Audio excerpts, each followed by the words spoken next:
Salam uşaqlar. Bugünkü dərsimiz 7-ci sinif fizika üçün yenilənmiş qiymətləndirmə tapşırıqları kitabından növbəti testlərin izahıdır. Gərginlik və ohm qanunundan başlayaq. Voltmetrin mütləq xətasını hesablayın. Biz əvvəlki dərslərimizdən bilirik ki, mütləq xətanı tapmaq üçün bir bölgünün qiymətini tapmalıyıq. Baxırıq, burada 200-dən 100-ü çıxarıq. Bu eləyər 100. 100'ü də bunlar arasında çıxırda bölgülərin sayına bölərik. 10 dənədir, 100 böl 10. Bu elədir 10. Deməli, bir bölgünün qiyməti 10'dur. Mütləq xəta bir bölgünün qiymətinin yarısıdır. Eləyər 5. 5 volt. Cavabımız olar C variantı. Elektrik gərginliyinin vahidi 1 voltdur. A bəndi. Ampermetrin mütləq xətasını hesablayın. Yenə 2-dən 0'ı çıxarıq. 2, 2'ni 10'a bölərik. 0,2. Bu bir bölgünün qiyməti.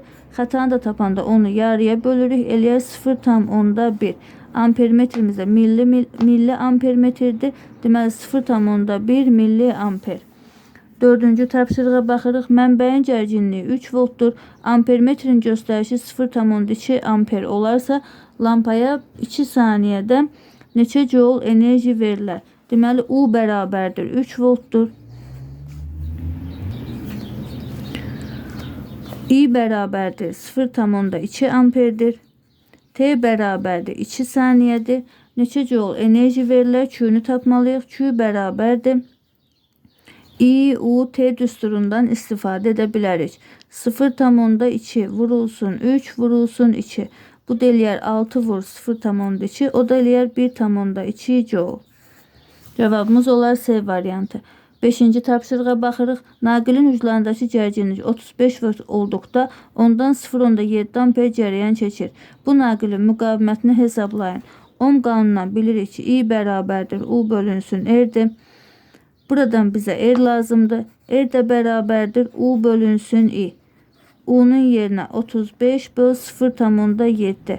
O da eləyər 350 böl 7. O da eləyər 50 ohm. Cavabımız olar A variantı.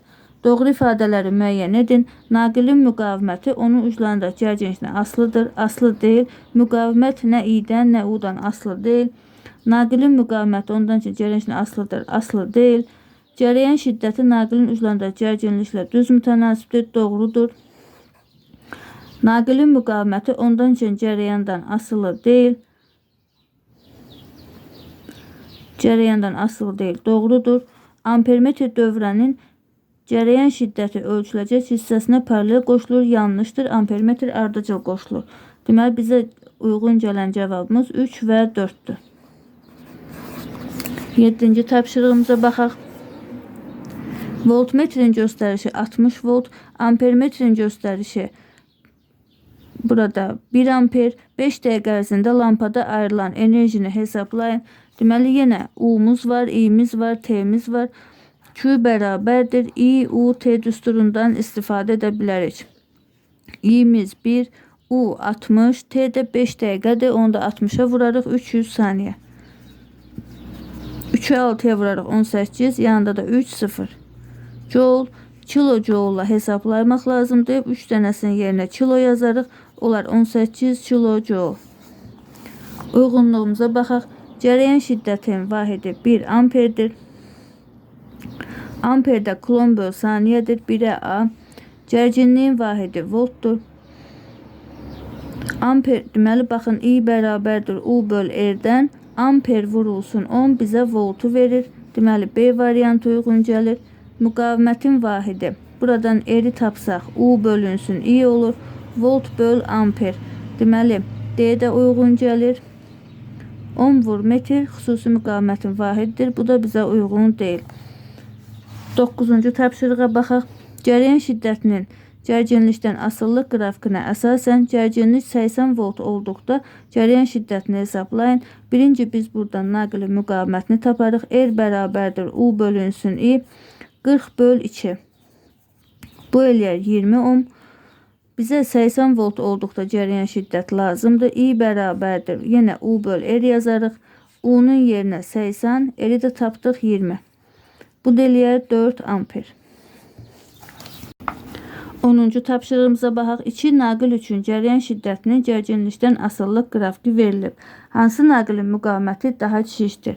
Ohm qanunundan bilirik ki, I bərabərdir U böl R-dir. Buradan R-i tapsaq U bölünsün I olar.